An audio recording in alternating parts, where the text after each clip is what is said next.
Magandang hapon sa inyo mga idol. At yung aking si Putol at nagkasipon yan yung anak ni Putol. At nung unang araw niyan mga idol ay maga yung kaliwa at kanan yung mata niya at nagluha-luha. Ang ginawa ko niyan, diniklag ko at pakunti-kunti kumakain na rin yan yung si Putol. At ang ginamit ko dyan pagdiklag mga idol ay ipapakita ko sa inyo. At ito din, at nagkasipon din yan, ayan. Parang hindi lang nagkasipon. Ayan mga idol, oh. At ginawa ko nyan, ayan din, diniklag ko rin yan. At effective naman yung binigay ko, idol, yung gamot. Kaso mahal lang. Tapos ayan, nagkasipon. Yan yung mga alpas ko mga idol. Ayan, dito din sa kawayan, ayan, nagkasipon din yan.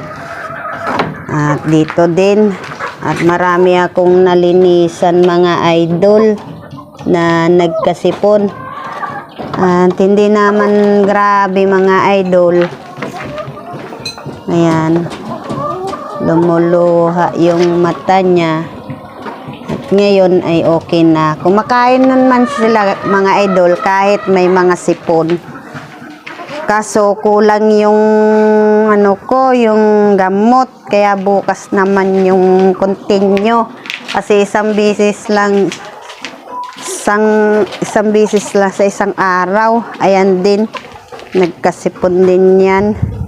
Hindi halata talaga na may sipon yung talisay ko. Ayan, oh. At kumain na rin yan idol. Tapos ito din na nagkasipon, ayan, hindi halata na nagkasipon siya idol. At ba't ganito yung camera ko, lumalabo, ayan, oh. At ang ginamit ko niyan mga idol, ko niyan sa pagdiklag ay ito, Listerine. Ayan, ito yung diniklag ko sa aking mga alagang manok. At effective naman. Ang ginagawa ko pagdiklag ay umaga, tanghali hanggang hapon. At pagkatapos pagdiklag mga idol, at ito, oh, ito yung binibigay ko pa sa pagpatak sa mata ng aking alagang manok. At ito din yung tablitas. Kaso ubos na mga idol eh.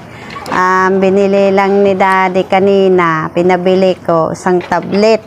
At hindi ko akalain na marami pala na ako ngayon na didiklag. At yung si Putol, yung bugtong nung unang anak ni Putol, yung unang pasisiw, effective naman siya. Kaso kulang pa yung tablitas ko. At bukas naman yung i-continue. At ito yung binibigay ko mga idol sa aking nagkasipon. Effective talaga siya. At ayun, simula kasi nung baha at nagkaroon ng sipon yung aking mga alaga, palibasa kasi mga idol, alpas yung iba. Pag hindi natin nilinisan idol yung mga alpas, at ahawa din yan sa naka-square pen. Di pag ganito, tanggalin na natin at idiklag na natin.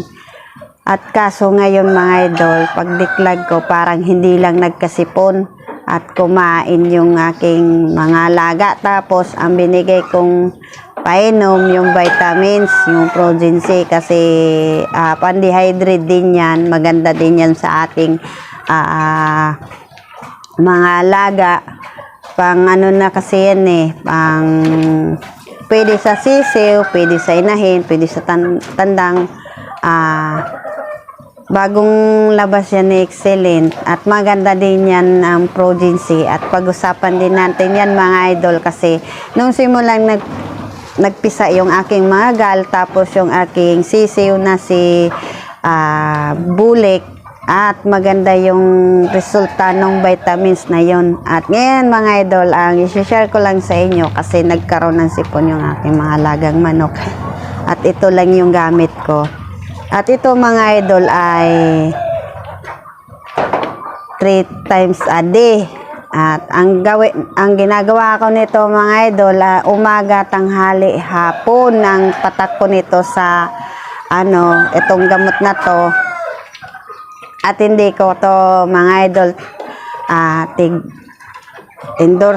tig-endorse at ito lang yung ginagamit ko pang antibacteria din to mga idol para matanggal yung bakterya na namumuo sa mata ng ating mga alaga. Pag hindi natin yan mga idol